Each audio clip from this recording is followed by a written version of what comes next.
The only thing about the Les Paul types is no vibrato. So I end up just playing a bunch of notes. Well, I guess I sustain a couple things. I bend, I sometimes break strings. And I bent some of those pretty hard, and nothing happened. The thing is, they're brand new. I just put them on today.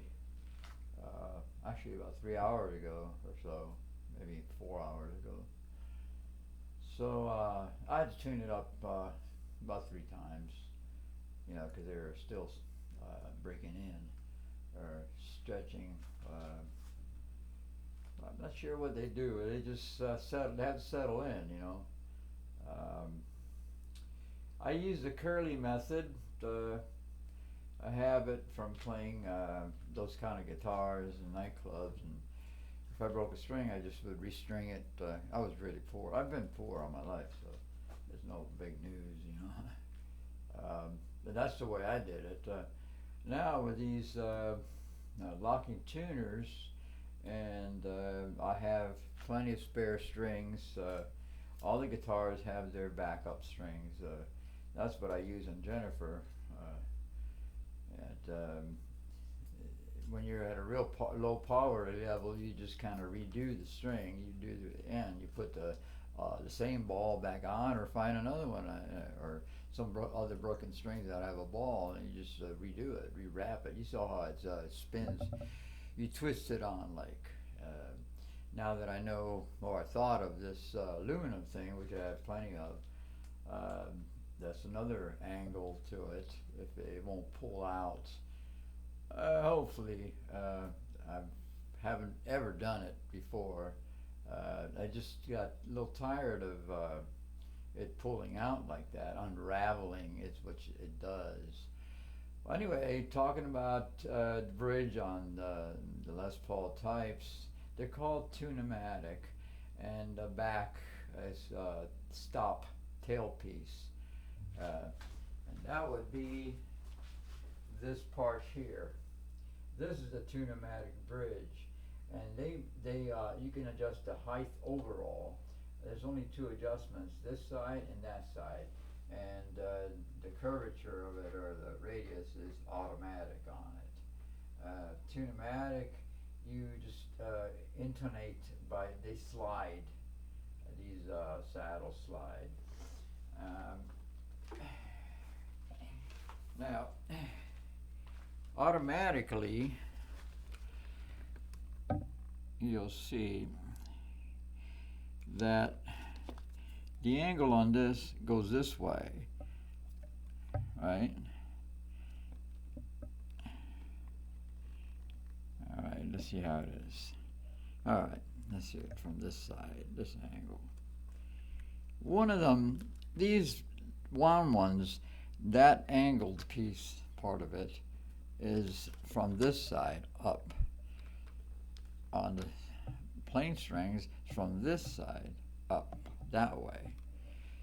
So that's an automatic thing, because electric guitars usually have 3 wound strings and 3 plain strings. So they compensate that way with it. It's got chrome knobs, which are not stock. It's got the switches, which are not stock. And they're all designed by Carvin. All this stuff is designed by Carvin. This is kind of designed by Les Paul himself, probably, who started that. And the back plate is over here for that switch. The other controls are back here, and that below that thing there. This one has a strap lock. The reason for that is they're very heavy.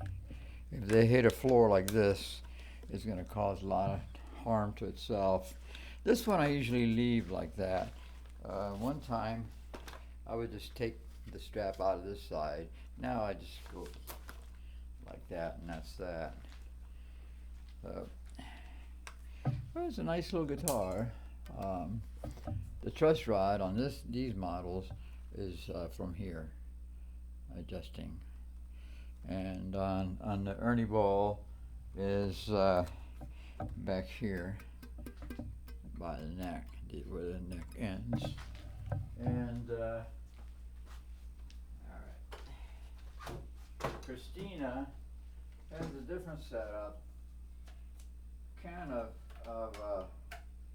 a new Strat style. If you look at some of the new Strats, and they got that little opening there, and they just leave it. And most Super Strats are like that. These are graphite, and I wanted to get I have two graphite bridges, nuts, nut bones.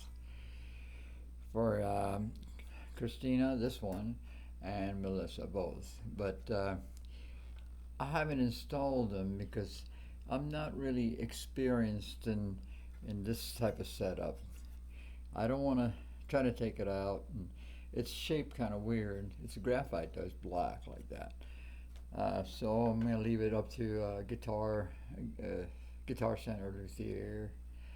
There's one that installed these pickups for me because the end it came from another guitar, Allison, the basswood guitar, 4.5 pounds of basswood. That's all it was. This is a light guitar. Actually, after lifting up that other one, the 10-pounder, it definitely feels light. But the Ernie ball has it here. I don't know if you guys seen that, but I can show that.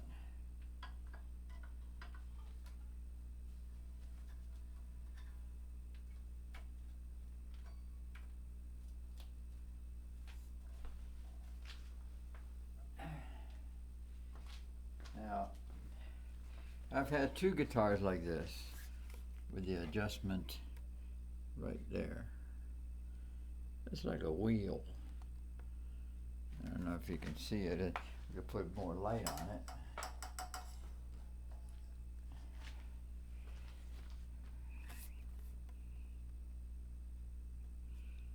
So that's how you do it. And I use a thin Phillips screwdriver and just rotate it clockwise to tighten it and counterclockwise to loosen it. And that's the way that is. I've had two guitars like this. The Forenza, the 4.5 pound basswood guitar, which self-destructed. And that was my church-going guitar. But it's just every time it's so soft, the wood, that I had to make adjustments because the neck would go sideways on it. Every 6 months or so, you tighten the screws on it so that it'll stop doing that. It'll be nice tight fit for the neck, to stop it from moving sideways or whichever way, loosening up and losing sustain and stuff like that. So you want it to be nice and tight there, enough to where the two woods get clamped together and they resonate better. They convey the resonance, the vibrations better, and that's what I had to do with the Forenza. But as far as tone, woo, awesome tone. Probably my most tonal guitar was the Forenza. And I wrote a lot of songs on that guitar. I also wrote a ton of songs on the SG 1500 by Yamaha, which is a 10-pound guitar, and very well made, far superior to a Les Paul. I mean, I've owned a Les Paul, okay, so and I've played others, and they just same old story. They're more bragging than they are actual doing, actually having a good product. Sometimes there's defects and they used to be, if it didn't come up to snuff, they would stamp it 2, and you'll see that, and then you get a reduced price, $500 off or something like that, off of retail, which is, retail's pretty high on a Les Paul. And then people got into buying the 59 Les Pauls and that kind of thing. when they made it really strict. You know, Les Paul was really strict on demanding on it. But it's no longer the case. It's more about making money. I mean, would you like to spend $8,000 on a Les Paul? Not me. Look at my guitars. $99 for Christina, and a whole lot of work, a lot of grief. That's why she gets that triangle, my emblem. And then $199 for Melissa. A lot of grief because it would not resonate. So I had to. I was already studying up on chambered guitars, Alan Holdsworth and Eddie Van Halen both, and how they did it. I said, well, what do you need to put a top on the back of it, you know, to cover the holes, the chambers? What do I need that for? I just need a membrane to vibrate, and that's 1/4 inch. This binding gave me the idea. I said, geez, well, heck, that's pretty easy. I'll just drill on down to that point, and that's how I did it. That's how this guitar came about. It's actually a chambered guitar. It's just that it's exposed. You can see what's going on. But the other chambered guitars, they cover it so you can't tell. You know, you can't tell that there's holiness inside. All right, well, God bless you.